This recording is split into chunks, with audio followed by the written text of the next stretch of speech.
Kalau kita ngomongin seri Oppo Reno yang ada di kepala gue itu adalah handphone dengan harga yang relatif terjangkau dan juga spesifikasinya yang cukup untuk menunjang kebutuhan gue sehari-hari dan pastinya kamera yang selalu bisa gue andelin.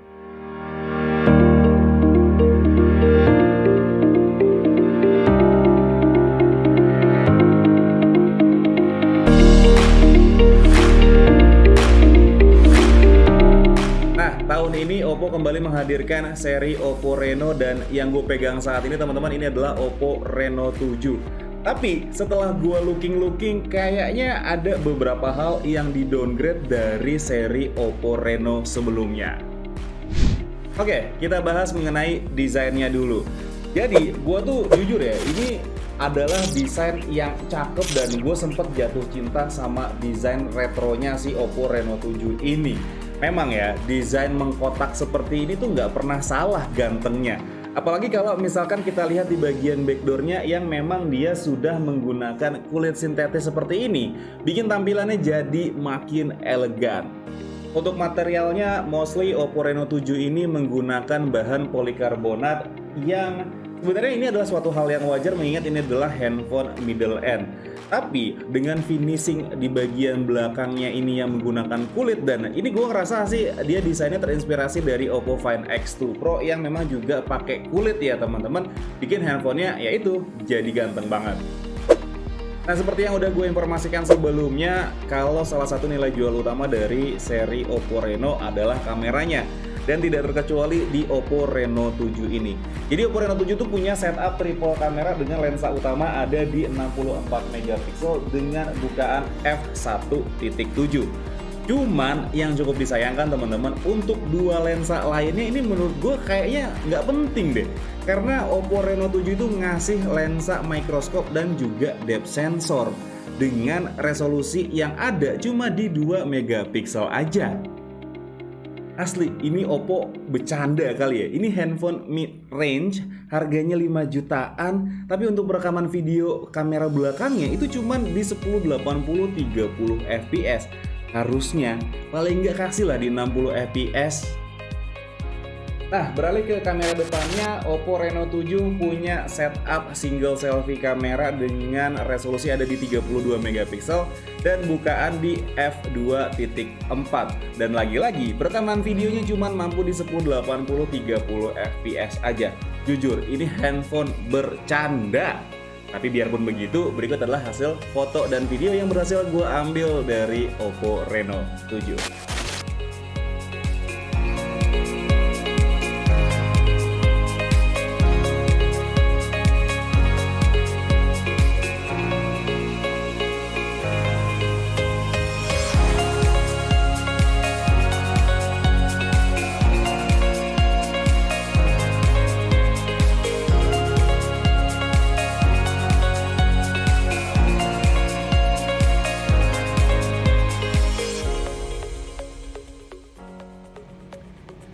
Oke teman-teman, ini adalah hasil perekaman kamera depan dari Oppo Reno 7 dan kondisinya seperti tadi gue rekam di 1080 30 fps karena memang cuma mentok sampai di situ aja.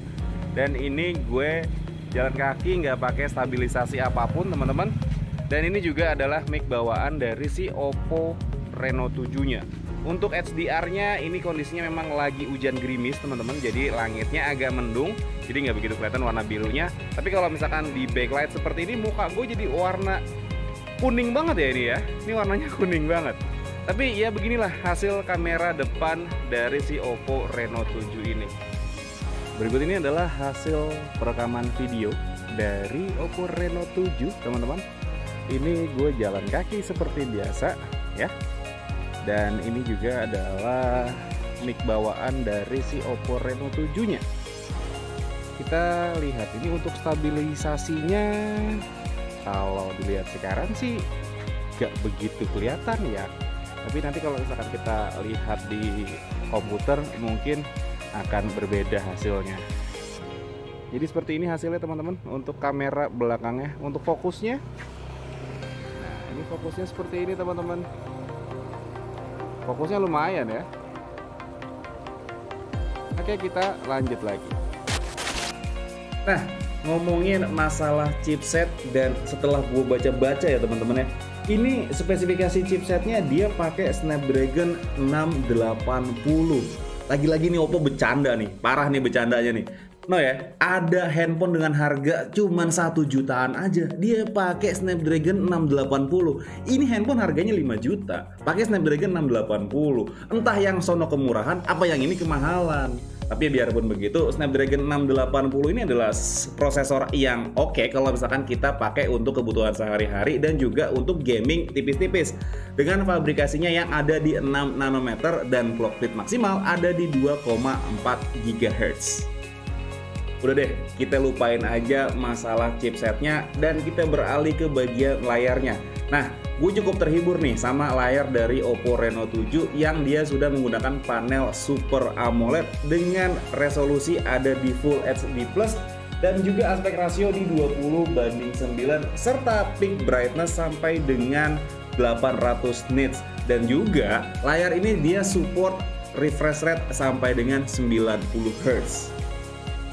Oh ya, di dalam layar ini juga sudah disematkan optical fingerprint teman-teman, dan ini responnya menurut gue cukup lah ya. Nggak bisa dibilang cepet, tapi juga nggak bisa dibilang lambat. Nah, untuk urusan baterainya, Oppo Reno 7 ini punya kapasitas baterai di 4500 mAh dan juga pengecasan di 33 watt. Oke. Baterainya di 4500 mAh dengan prosesor Snapdragon 680 dengan fabrikasi 6 nanometer. Ini harusnya udah cukup banget untuk menunjang kebutuhan kalian sehari-hari. Dan juga pengecasannya di 33 watt ini juga udah cukup banget dipakai di Oppo Reno 7 yang satu ini.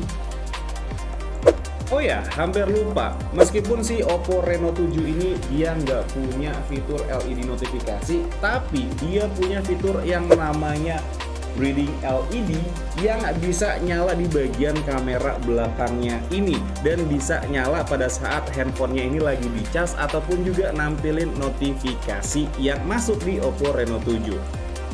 Nah, kesimpulan gue untuk si Oppo Reno 7 ini, mungkin yang jadi unggulan dari handphone ini tuh cuman desainnya yang emang udah ganteng banget, dan juga adanya breathing LED di bagian kameranya.